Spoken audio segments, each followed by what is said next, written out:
오실 그이가 당신이십니까? 오늘 이 말씀, 이 질문은 세례 요한이 예수님에게 한 질문입니다. 여러분, 이 질문을 대하면서 좀 당혹스럽지 않습니까? 사실 성경에 점잖게 기록됐지만 예수님에게 와서 예수님이 오실 메시아 맞습니까?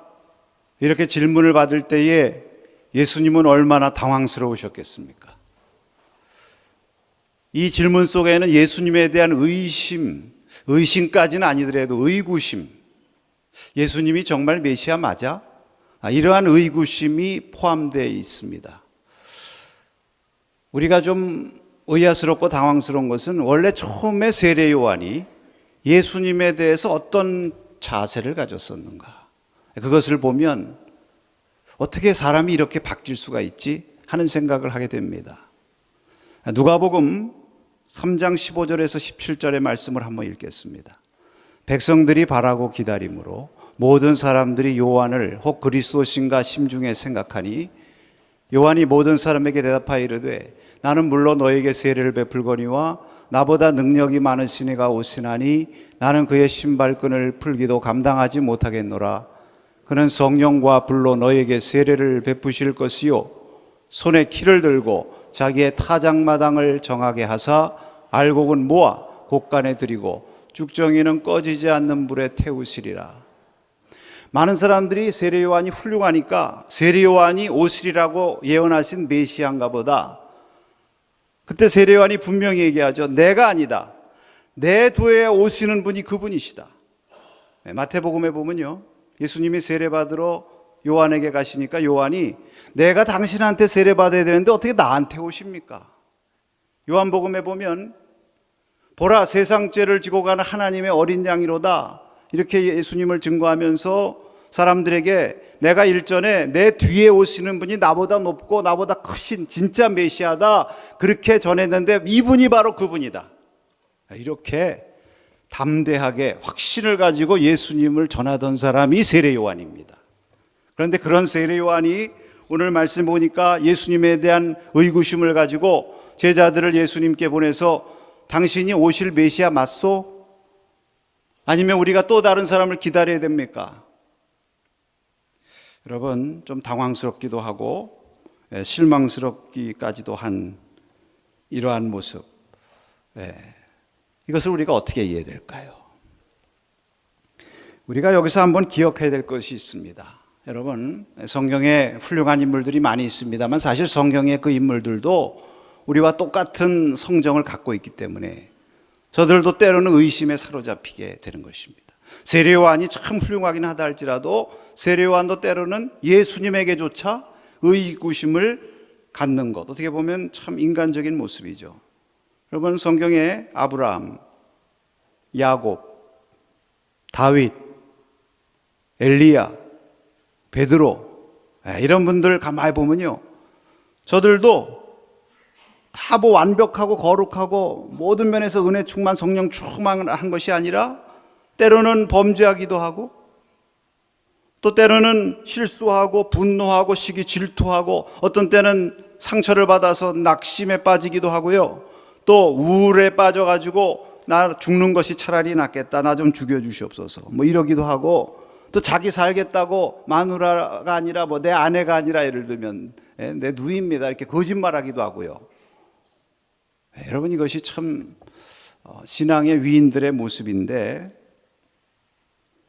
그것이 우리와 똑같은 성정을 갖고 있기 때문이라고 저는 생각합니다. 신앙의 위인들도 그런데 뭐 우리야 오죽하겠습니까? 우리가 나름대로 부족하고 연약한 모습, 이런 것들이 나타나지만 사실 그런 것 때문에 우리가 너무 실망하고 좌절할 것이 아닙니다. 신앙의 위인들이 가만히 보면 무엇이 훌륭한가? 완벽하고 흠이 없어서 훌륭한 것이 아니라 그들이 부족하고 이러한 연약함에 사로잡힐 때가 많이 있지만 그들은 이것을 예를 들면 그것 때문에 거기에 매몰돼서 낙심과 좌절에 빠진다든지, 또는 속으로 그것을 감추고 겉으로는 안 그런 척, 이런 것을 가리켜서 외식이라고 그러죠.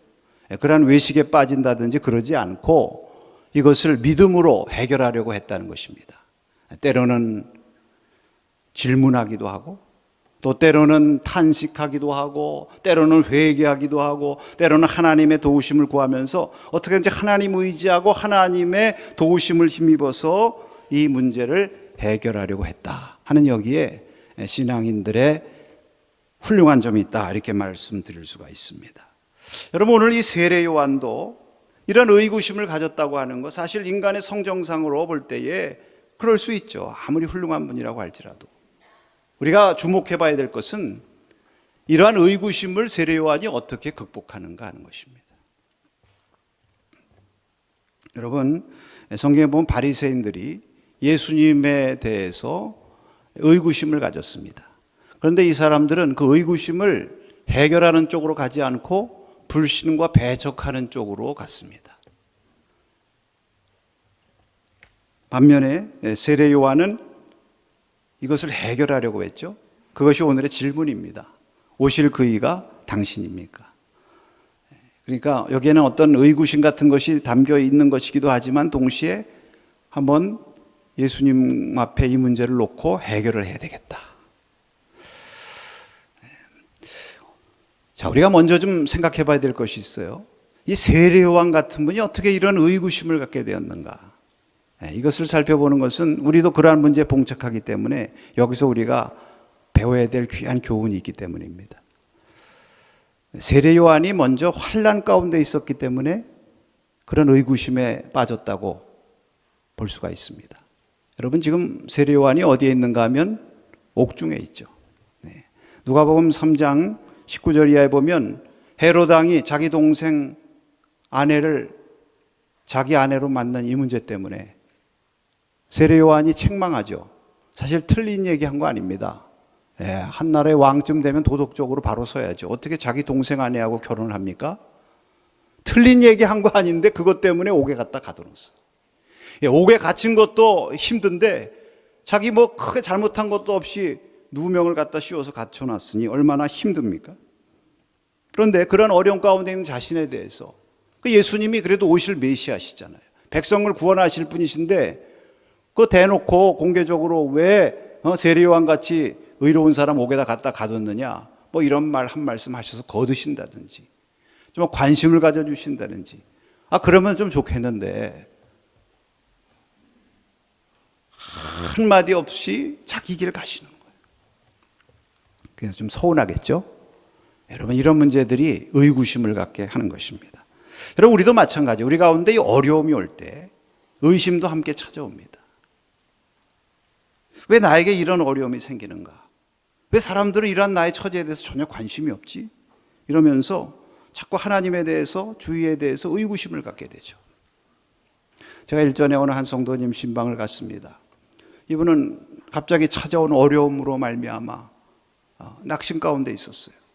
그러면서 저에게 솔직하게 하나님에 대한 의구심이 든다고 피력을 하십니다. 또 주위에 있는 사람들에 대해서 믿기가 어렵다, 사람 보기도 싫다, 이런 얘기를 하시는 거예요. 근데 또 참 그게 또 안타까운 것은 그러면서 자기 자신에 대해 또 괴로워해요. 내가 이러지 말아야 되는데. 자꾸 그렇게 되는 자신의 모습에 대해서 가책과 또 낙심, 이런 것들을 보이셨습니다. 그래서 제가 참 이분에게 무엇라고 말씀드려야 될까 그러다가 그런 의구심은 당연한 것이라고 말씀드렸어요. 어려움이 찾아오면요, 의구심은 당연한 것입니다. 하나님에 대해서나 사람에 대해서 들기 마련이고, 어려움이 없을 때는 전혀 생각지 않았던 그런 마음, 뭐 서운한 마음이라든지 의심의 마음, 이런 것들이 찾아오는 것입니다. 이것은 바꿔 말하면 무슨 의미냐면 그 의심이나 그 서운함의 원인이 그 당사자, 상대에게 있지 않다는 거예요. 그 사람이 뭐 의심받을 일을 했다든지 또는 뭐 서운하게 할 만한 일을 했다든지 그런 것이 아니라 환난이 그렇게 만드는 것입니다. 내가 힘드니까 다른 사람한테 힘든 걸 투사하는 거예요. 그래서 우리가 그럴 때 너무 부정적인 감정으로 몰고 가지 말고 이게 다 환난 때문에 그렇구나 이렇게 생각하시고, 환난이 지나가면 이 마음도 지나간다. 이런 마음으로 기도하며 잘 이기시기를 바랍니다. 이 세례 요한이 왜 이런 이 의구심을 또 갖게 되었는가 가만히 생각해 보면요, 자신의 메시아관과 예수님의 사역이 맞지 않았기 때문에 그래요. 쉽게 말하면 자신의 성향과 예수님의 성향이 다른 것입니다. 오늘 말씀 18절에 세례 요한의 제자들이 이 모든 일을 세례 요한에게 고하니라. 그러니까 예수님께서 하시는 모든 일을 요한의 제자들이 요한에게 얘기를 했거든요. 그 얘기를 듣고 이 질문이 생긴 거예요. 왜 이런 질문이 생겼습니까? 여러분, 성경에 직접 나와 있지는 않지만 필경 세례 요한이 그 얘기를 다 듣고서 내가 생각한 메시아관, 내가 생각한 메시아의 모습은 이런 게 아닌데 이분이 이러네, 이런 일을 하네, 이렇게 말하네, 이거 메시아 맞아? 이런 질문에 사로잡힌 거죠. 사실 우리가 봐도요, 세례 요한과 예수님은 다릅니다. 여러분, 세례 요한은 광야에서 산 사람이에요. 금식하고 엄격하게 산 사람입니다. 그분의 메시지가요, 강해요. 진노와 분노의 아주 심판의 하나님을 선포하는 사람입니다. 그분을 상징하는 단어가 있어요. 도끼. 도끼가 나무 뿌리에 놓여 있다. 그게 그분의 성향이에요. 여러분, 예수님 보세요. 예수님은요, 사람들 가운데 사시면서 먹고 마셨어요, 사람들과. 그 오죽한 바리새인들이 요한의 제자들은 금식하는데 당신의 제자들은 왜 금식하지 않고 먹고 마시느냐 그랬잖아요. 예수님의 메시지 보면요, 부드러워요. 복을 빌어. 너희들 가난하구나. 너희들 복이 있다.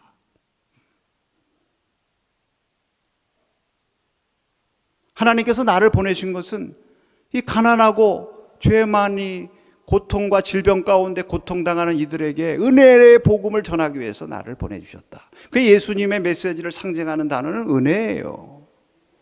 이렇게 다릅니다.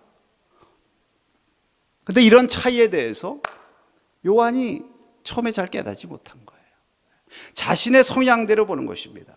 사실 요한이 그랬잖아요. 예수님에 대해서 내 뒤에 오시는 분은 성령과 불세례를 주시고 키를 가지고 알곡과 쭉정이를 갈라서 알곡은 곡간에 들이고 쭉정이는 꺼지지 않는 불 속에 집었는데요, 자기가 분노와 진노의 하나님을 선포하니까 오실 메시아 말로 이러한 심판을 이루실 분으로 아주 강력한 심판의 주라고 그렇게 보았고 그렇게 기대한 것입니다. 그런데 예수님 하시는 말씀과 교훈에 대해서 들으니까 그거랑 맞지 않거든요. 그러니까 의문이 생기는 거예요.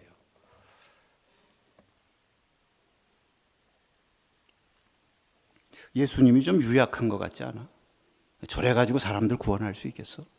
지금 이 나라를 로마로부터 건져낼 일도 강력한 힘이 필요한데 저렇게 해가지고 저렇게 해가지고 저 잘못하면 그냥 흐지부지 끝나는 거 아니야? 무슨 생각이 못 들었겠습니까? 여러분, 예수님께서 그럼 과연 세례 요한이 기대한 그러한 메시아가 아니셨는가요? 아닙니다. 예수님이요, 성령과 불로 세례 주신 예수님이요, 믿습니까? 예. 다시 오실 예수님은 심판의 키를 들고 알곡과 쭉정이를 나누어 정말 알곡은 곡간에 들이고 쭉정이는 꺼지지 않는 불에 던지실 심판의 주님이십니다. 그런데 지금 오신 예수님, 지금 초림 예수님, 이 땅에 오신 예수님의 일차적인 사명은 그게 아니에요. 죄와 사망으로 고통받고 질병으로 어려움 당하는 자들을 구원하셔서 그들을 살리시는 사명을 위해서 부름받은 것이지, 요한이 기대하는 그 메시아의 모습은 예수님이 장차 이루실 일이에요. 근데 요한이 이거를 구별하지 못하고 자기 식대로 판단하면서 맞지 않으니까 예수님에 대해서 의구심을 가진 것입니다. 여러분, 우리가 여기서 기억해야 될 것은 우리 가운데 흔히 생기는 이 의구심과 이 불신을 가져오게 되는 요인이 무엇이냐? 그것은 상대방에 대해서 내 식대로 판단하기 때문이에요. 하나님에 대해서도 마찬가지예요. 성경에 하나님의 생각과 나의 생각이 얼마나 다르냐? 하늘과 땅처럼 다르다고 그랬어요. 근데 이거 깨닫지 못하면요, 하나님께서 내 뜻대로 움직여 주시질 않는 것 같거든요. 그러니까 하나님에 대해서 의심하고 원망하는 것입니다. 다른 사람에 대해서도 마찬가지예요. 우리는 필연적으로 우리의 성향을 따라 다른 사람 보게 되어 있습니다. 그런데 다른 사람이 나와 다르다는 거 잠시 망각하고 우리의 성향과 시각대로 판단해서 맞지 않으면 의심하고 불신하기가 쉽습니다. 여러분, 이것은 본인을 위해서나 서로를 위해서 불행한 일입니다. 요즘 우리 주에 보면 어떤 문제를 전해 들어요. 요한처럼 제자들에게 전해 듣습니다. 그러면 그 사실을 파악하고 증거를 잘 조사해서 실제로 무엇이 일어났는지를 파악하려고 하기보다는 전해 들은 것에 근거해서 자신의 생각으로 판단하고 재단해서 의심하고 불신합니다. 이런 일들이 종종 일어납니다. 성향에 따라 판단하다 보니까 서로 다르잖아요. 그러니까 예를 들면 강한 성향을 가진 사람은 부드러운 성향을 가진 사람에 대해서 너무 약하다, 힘이 없다, 이렇게 얘기하고, 또 반대로 부드러운 성향을 가진 사람은 강한 성향을 가진 사람에 대해서 너무 강하다, 저러다가 부러지지, 이렇게 얘기합니다. 한쪽은 다른 쪽에 대해서 너무 느리고 답답하다, 이렇게 얘기하고, 다른 쪽은 너무 성급하고 신중하지 못하다. 저 사람은 너무 지적이야. 또 반대로 저 사람은 너무 감정에 치우쳐. 저 사람은 너무 이론적이고 이상적이야. 저 사람은 너무 현실적이야. 이게 다 왜 그러느냐? 자기 성향에 따라서 상대방을 보고 그 잣대로 의심하기 때문에 이렇게 되는 것이고, 요한이 비슷한 시험에 걸린 거죠. 여러분, 상대방이 의심스럽게 보일 때 저 사람이 정말 의심받을 짓을 했네, 이렇게 생각하기보다는 내 성향과 저 사람의 성향이 안 맞는가, 이것을 먼저 생각하시기 바랍니다. 그러면 불필요한 범죄로부터 자유로워질 수 있습니다. 우리가 이론적으로 다른 사람을 내 식대로 보지 말고 그 사람의 모습대로 봐야지, 그렇게 얘기는 합니다만 그거 잘 안 되죠. 그 인간의 한계입니다, 여러분. 그래서 우리가 예수님을 좋아하는 거예요. 그래서 우리가 하나님 앞에 나가는 것입니다. 왜냐하면 하나님은 저와 여러분을 하나님 그분의 잣대로 보지 않고 그분의 성향으로 보지 않으시고 우리의 있는 모습 그대로 보아 주십니다. 믿습니까? 그래서 우리가 주님 앞에 나갈 때 편안한 거예요. 여기에 회복과 치유의 길이 있는 것입니다. 여러분, 우리가 이런 예수님의 심정, 이런 예수님의 시각을 가져야만 우리가 영적으로 성숙할 수 있습니다. 관계와 치유의 회복이 일어날 수가 있는 것입니다. 자, 그런데 이제 다시 세례 요한의 좋은 점을 한번 보십시다. 이 의구심을 가졌다고 한 거, 이건 인간으로서 그럴 수 있어요. 아무리 훌륭한 세례 요한이라도. 문제는 그 다음, 중요한 것은 그 다음이에요. 의구심을 가졌지만 그것으로 끝나지 않았다는 것이 세례 요한의 좋은 점입니다. 그것은 무엇입니까? 질문을 했다는 거예요. 질문. 여러분, 잘 소화가 안 돼요? 그러면 그걸 소화 안 되는 거 그냥 두고 있으면 체하죠. 대책을 세워야 됩니다. 어떻게 해야 되느냐? 의심과 불신앙에 빠지지 마시고 질문하시고 확인하시기 바랍니다. 사실이 맞는지, 참 정체가 무엇인지. 그럴 때에 관계 개선의 물꼬가 트이게 되고 본질이 드러나게 됩니다. 여러분, 신앙의 세계도 마찬가지예요. 신앙도요, 의심하지 말라고 그랬다고 무조건 의심 안 하고 그럼 맹목적으로 되느냐? 그거 안 돼요. 때로는 저는 이 도마가 참 솔직하고 좋다고 생각합니다. 왜? 도마 수준은요, 무조건 믿는 게 안 돼요. 봐야 돼요. 예수님의 십자가 그 못 박힌 거 봐야 돼요. 근데 그거 안 되는데 체면 차리느라고 여기다 쏙 감춰두고 겉으로 믿는 척하고, 이거 자기 분열돼서 안 돼요. 솔직하게 도마는 나 봐야 믿겠다. 그 예수님이 보여주셨잖아요. 그거 보고 나의 주 나의 하나님, 확실한 신앙에 이르게 됐으니까 그게 잘한 겁니다. 물론 사람에 따라 어떤 사람은 안 믿고도 안 보고도 믿게 돼요. 예수님 그런 사람 칭찬하시죠. 그러나 그렇게 못할 바에는 솔직해야죠. 질문해야죠. 확인해야죠. 그냥 전에 듣고 자기 식대로 판단하고 재단해서 불신하는 것보단 100배 난 것입니다. 저 제주 서귀포에 가면 대정향교라는 곳이 있어요. 유명한 곳입니다. 왜 유명하냐? 추사 선생이 그 향교를 배경으로 세한도라는 그림을 그렸대요. 여러분 세한도 아시죠? 뒤에 이렇게 소나무 멋있게 있는 그림. 이제 그분이 거기 유배를 갔는데 유배 가서 이제 거기서 후학들을 가르치면서 그 제주도의 사상과 정신세계를 한 단계 끌어올렸죠. 근데 거기 그분이 그 후학들을 가르친 곳에다 무슨 현판을 갖다 걸었느냐 하면 의문당이라고 걸었대요. 질문, 의문나는 것을 묻는다. 그런 곳이다. 사실은 그 의문당이라는 것이 자기 스승의 호랍니다. 그런데 그 스승의 호를 따서 거기다가 의문당이라는 것을 붙여놓고 거기서 학생들한테 질문을 받으면서 가르쳤다는 거죠. 여러분, 의심날 땐 질문을 해서 그것을 확인하고 사실과 진리에 들어가는 것이 지혜로운 것입니다. 나는 모르겠는데 그냥 넘겨짚으면 안 되는 거죠.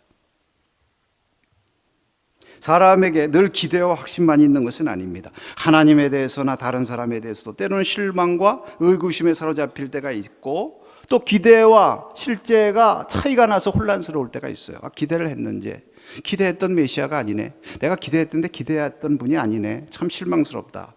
그럴 때가 있습니다. 우리가 요한도 그랬는데 그럴 때 여러분 그것을 여기다 감춰두고 불신과 비방으로 가기보단 질문하셔야 돼요. 이런 문제를 어떻게 해결할 것인가? 요한은요 이런 질문을 통해서 기여를 했습니다. 처음에는 초기 사역에서는 예수님의 길을 예비하는 자로서 예수님을 증거하는 기여를 했는데 여기선 질문을 통해서 예수님의 참모습, 그 메시아의 정체성을 밝히 드러내는 일에 기여했어요. 만약에 요한이 여기 질문하지 않았으면 예수님이 여기 22절에 자신의 사역에 대해서 하신 말씀, 이 메시아의 참모습이 나왔겠습니까? 확실하게 알게 된 거죠. 아, 메시아가 이런 분이구나. 하나님께서 원하시는 메시아가 이런 분이구나. 요한이 질문을 하고 예수님께 접근하였다고 하는 것이 소망입니다. 사실 이것이 예수님에 대한 근본 신뢰가 아직 있다는 것을 보여주는 거예요. 근본적인 관계는 아직 갈라지지 않았다. 왜? 사람이 신뢰가 근본 없고 관계가 안 좋으면 접근 자체를 안 하죠. 질문 자체를 안 하죠. 그래도 질문을 한다는 것은 아직 신뢰 안 되는 거고요. 그렇기 때문에 나한테 질문을 가지고 좀 확인을 해야 되겠다고 오는 사람을 반가워해야 됩니다. 왜? 그래도 뭔가 소통해 보겠다고, 잘해 보겠다고 하는 거니까. 예수님이 이거를 아셨어요. 예수님은 예수님입니다. 처음에는 그 의구심도 물론 보셨지만, 이 의구심 뒤에 있는 요한의 진의, 이거를 예수님 아시고 예수님 그에게 적극적으로 친절하게 대답해 주셨습니다. 그리고 22절 말씀을 한번 같이 읽겠습니다. 예수께서 대답하여 이르시되 너희가 가서 보고 들은 것을 요한에게 알리되 맹인이 보며 못 걷는 사람이 걸으며 나병 환자가 깨끗함을 받으며 귀 먹은 사람이 들으며 죽은 자가 살아나며 가난한 자에게 복음이 전파되라 하라. 여러분, 저는 예수님의 대답을 보면서요 너무 정말 예수님한테 위로받습니다. 얼마나 자세하게 아주 자상하게 자신의 사역에 대해서 설명을 해 주시는지요. 사실 예수님 입장에서 생각해 보세요. 세례 요한이 언제는 자기 보고 이분이 메시아다, 나는 그의 신발끈도 풀기를 못하겠다 하더니 오실 메시아가 당신 맞아? 우리가 다른 사람 기다릴까? 이거거든요. 성경에 점잖게 얘기했지만 얼마나 사실 실망되고 속으로 좀 괘씸하겠습니까? 근데 예수님이요 그거 겉모습 보지 않고 그래도 의심나니까 나한테 질문하고 뭔가 확인하고 제대로 믿으려고 하는구나, 뭔가 해결해 보려고 하는구나, 그거 보시고 예수님이 그에게 절대로 나무라지 않으시고 친절하게 잘 의구심을 해소해 주셨습니다. 여러분 26절부터 나오는 말씀 뒤에 보면요 예수님께서 여전히 세례 요한을 칭찬하세요. 오히려 이번에는 더 크게 선지자 중에서도 가장 위대하고 여인이 난 자 중에서 가장 크다, 이렇게 칭찬하십니다. 저는 또 예수님의 이런 모습 보면서 또 생각해 봅니다. 어떻게 예수님이 이렇게 잘 긍정적으로 이런 문제를 해결하고 반응하실 수 있었을까? 저는 그것이 자존감이라고 생각합니다. 예수님의 건강한 자아 정체성입니다. 이거 갖고 계셨기 때문에 흥분하기보다 친절하게 대답을 하셨습니다. 그럼 여러분이 건강한 자아 정체성은 어디에서 오는가? 그것은 바로 아버지 하나님과의 좋은 관계로부터 오는 것입니다. 예수님이 세례받고 올라오실 때에 하늘이 열리고 하나님께서 말씀하셨잖아요. 이는 내 사랑하는 아들이요 내 기뻐하는 자라. 이 말씀이 예수님 심령 가운데 굳게 발휘받고 있는, 예수님이 이거 붙들고 있는 거예요. 그래서 사람들이 나에 대해서 뭐 믿습니다, 의심합니다, 뭐 이렇다 합니다, 저렇다 합니다, 그런 거에 흔들리지 않고 누가 뭐라 그래도 하늘 아버지께서 나를 사랑하신다, 나를 기뻐하신다, 나를 여기 보내셔서 이 일을 하게 하셨기 때문에 이것은 하나님의 뜻에 합당하다, 이런 확신, 이런 셀프 컨피던스, 이게 분명하니까, 충만하니까 요한에 대해서 너그럽게 응답하시는 거예요. 즉시 응답하셨습니다. 여러분, 우리도 마찬가지예요. 우리가 이러한 시험에 들 때에 우리가 이것을 이길 수 있는 것은 사람 바라보면 이기지 못해요. 사람의 평가는 변하고요. 보세요. 요한도 한때는 대단하게 얘기했다, 한때는 의심했다 그러잖아요. 하나님을 붙잡아야 됩니다. 하나님의 음성을 들으시기 바랍니다. 너는 내 사랑하는 아들이다. 내가 너를 세웠다. 내가 너를 붙잡고 있다. 내가 너와 함께한다. 내가 하는 일이 내 뜻에 합당한 일이다. 내가 너를 어디 가든지 지켜주리라. 이러한 예수님과 같이 하나님의 말씀에 굳게 붙잡고 있으면 어떠한 상황에서도 해결할 수 있는 힘을 우리에게 주시는 줄로 믿습니다. 23절 말씀 읽겠습니다. 누구든지 나로 말미암아 실족하지 아니하는 자는 복이 있도다 하시니라. 예수님께서 대답은 해주셨지만 이 말씀을 꼭 하시고 싶었던 것 같아요. 왜? 제자들에게 너희들은 걸려 넘어지지 말아라. 여러분, 우리가 다른 사람에게 걸림돌이 되지 않는 것이 참 중요합니다. 그러나 더 중요한 것은 자기를 지키는 거예요. 내 길을 가는데 내가 원하지 않는 걸림돌들이 있거든요. 그런 것들에 걸려 넘어지지 않고 피해가는 것이 지혜입니다. 왜? 그 걸려 넘어지고 또 돌뿌리가 있다고 화가 나서 발로 걷어차봤자 내 발만 아픈 것입니다.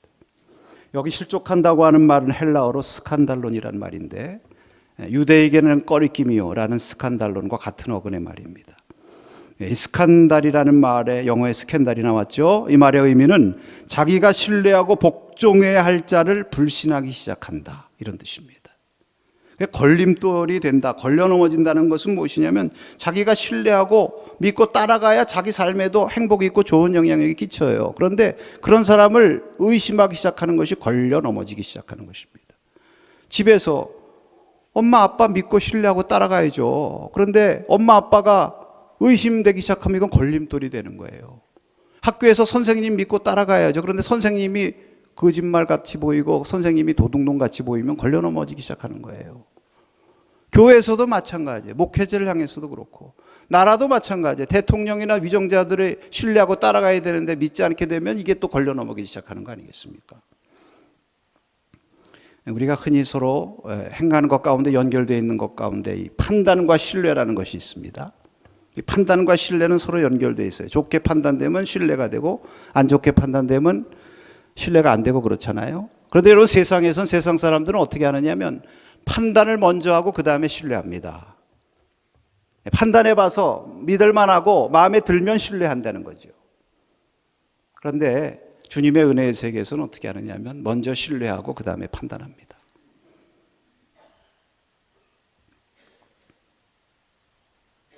그 예수님께서 저와 여러분을요 먼저 신뢰하시고 그 다음에 판단하셨어요. 너는 내 자녀야, 내가 너를 신뢰해. 그리고 판단하셨어요. 여러분, 우리 자녀들을요 판단하고 신뢰합니까? 그러면 내 새끼라도 못 믿어요.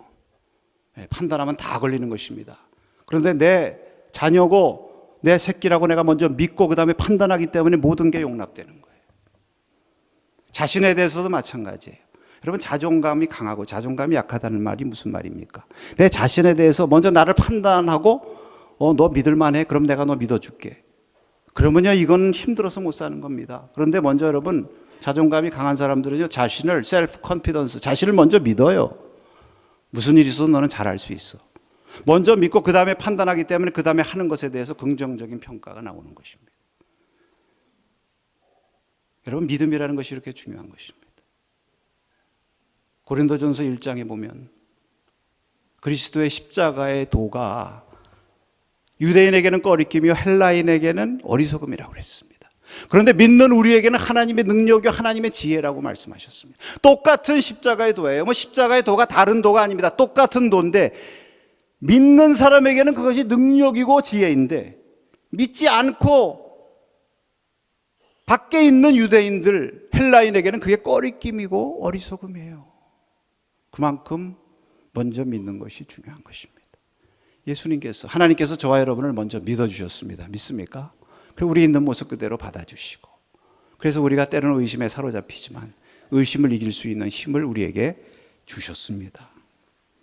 여러분, 오늘 성령 강림절인데요, 주님께서 저와 여러분이 걸려 넘어지지 않으시기를 원하십니다. 자신에 대해서도 걸려 넘어지지 않으시기를 원하세요. 믿음의 길에서 걸려 넘어지지 않으시기를 원하세요. 걸려 넘어지지 않기를 원하시기 때문에 우리에게 보내주신 분이 누구십니까? 성령이십니다. 우리가 성령하면 불 뜨겁고 펄펄 뛰고 물론 그거 중요하죠. 열정, 뜨거움. 그러나 근본은, 예수님께서 성령을 보내주신 근본은 예수님에 대해서 더 이상 걸려 넘어지지 않고 예수님에 대한 확신 가운데 굳게 서도록 우리를 붙잡아 주시기 위해서 우리에게 성령을 보내주신 줄로 믿습니다. 여러분 가운데 성령이 계세요. 성령의 능력 의지하셔서 세례요한과 같이 잠시 혹시 의심 가운데 있었으면 다시 회복하시고 보다 더 확실한 확증에 서시기 바랍니다. 또 다른 사람에 대해서도 혹시 의구심이 생겼으면 그것이 그 사람 때문이 아니라 내 성향이라든지 내 속의 어려움이라든지 이런 것 때문에 된 것은 아닌가 우리가 생각하고, 주님께서 우리를 대하신 것처럼 내 식대로 보지 말고 그 사람의 있는 모습 그대로 대할 수 있도록 힘쓰시기 바랍니다. 그러면 하나님께서 여러분 자신에게 은혜를 주시고 축복을 주실 것입니다.